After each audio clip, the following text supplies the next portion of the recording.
மணிப்பூரில் மாணவர் போராட்டம் மீண்டும் தீவிரமடைந்துள்ளதை அடுத்து அங்கு 5 மாவட்டங்களில் ஊரடங்கு உத்தரவு பிறப்பிக்கப்பட்டுள்ளதுடன் இணைய சேவையும் முடக்கப்பட்டுள்ளது. இன்றைய முக்கிய அரசியல் நிகழ்வுகள் குறித்து விவரிக்கிறது பின்வரும் தொகுப்பு.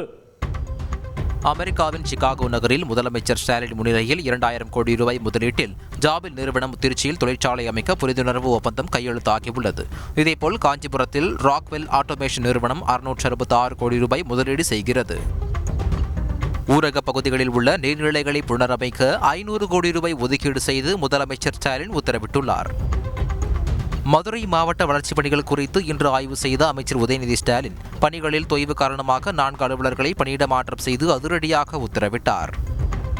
தேசிய கல்விக் கொள்கையை ஏற்றுக்கொண்டால்தான் பணம் கொடுப்பேன் என்று மத்திய அமைச்சர் கூறுவதை எந்த வகையிலும் ஏற்றுக்கொள்ள முடியாது என பள்ளிக் கல்வி அமைச்சர் அன்பில் மகேஷ் திட்டவட்டமாக தெரிவித்துள்ளார். இந்த என்இபி ஒத்துக்கிட்டாதான் நான் பணம் தருவேன் சொல்வது என்பது உள்ளபடியே வேதனைக்குரியதாக இருக்கின்றது. எங்களை பொறுத்த வரைக்கும் ஒரு ஸ்டாண்ட் ரொம்ப கிளியராக நிதிகளுடைய கொள்கைகளை விட்டுப்படுத்தி அந்த நிதியை பெற வேண்டும் என்ற அவசியம் உண்டு என்பதுதான் இந்த அனைவருடைய ஸ்டாண்டுகளை.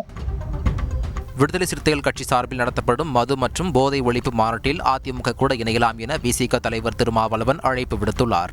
தயங்குகிற எல்லோருக்குமே அதிமுகவும் சொல்றாங்க, ஆனால் நடைமுறைப்படுத்தல. இப்போ வேணா அவங்க எங்களோட சேரட்டும், இந்த மாநாட்டுக்கு வரணும்னு விரும்புறவங்களாம் வரட்டும். அதிமுக கூட வரலாம், எந்த கட்சியும் வரலாம்.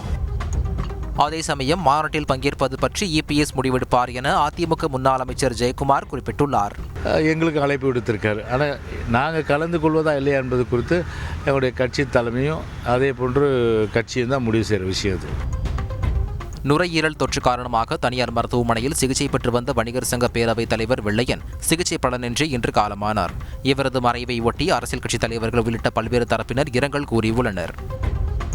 வேலூர் சிறையில் உள்ள ஆயுள் தண்டனை கைதியை வீட்டு வேலைக்கு பயன்படுத்திய விவகாரத்தில் வேலூர் சிறைத்துறை டிஐஜி உட்பட 14 பேர் மீது சிபிசிஐடி வழக்கு பதிவு செய்துள்ளது.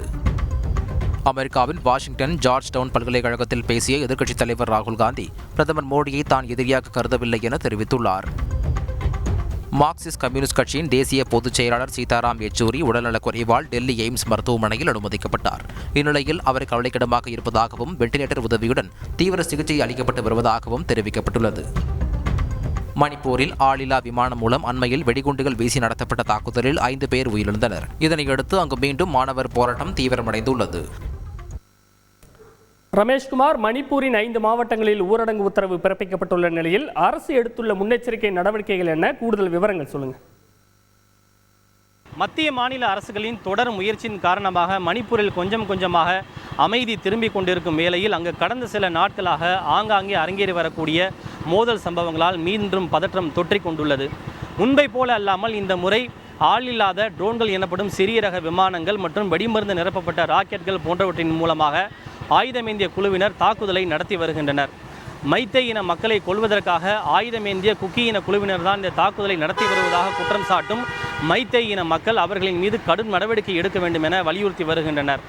ட்ரோன் தாக்குதலை கண்டித்தும் மணிப்பூரில் நடைபெற்று வரக்கூடிய வன்முறையை கண்டித்தும் இம்பாலில் நேற்று இரவு ஆயிரக்கணக்கான பெண்கள் தங்களுடைய கைகளில் தீப்பந்தங்களை ஏந்தி பேரணியாக சென்றது நாடு முழுவதும் கவனம் பெற்றுள்ளது.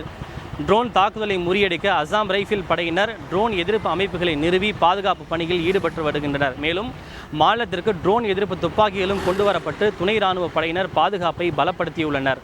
தாங்கள் எந்தவிதமான இடையூறும் இல்லாமல் சுதந்திரமாகவும் அமைதியாகவும் படிக்க விரும்புகிறோம் என கூறும் மாணவர் அமைப்பினர் மணிப்பூரில் விரைவில் மோதல் சம்பவங்கள் முடிவுக்கு கொண்டு வர வேண்டும் என கோரிக்கை விடுத்துள்ளனர். ரஞ்சித், கூடுதல் விவரங்களுக்கு நன்றி ரமேஷ்குமார்.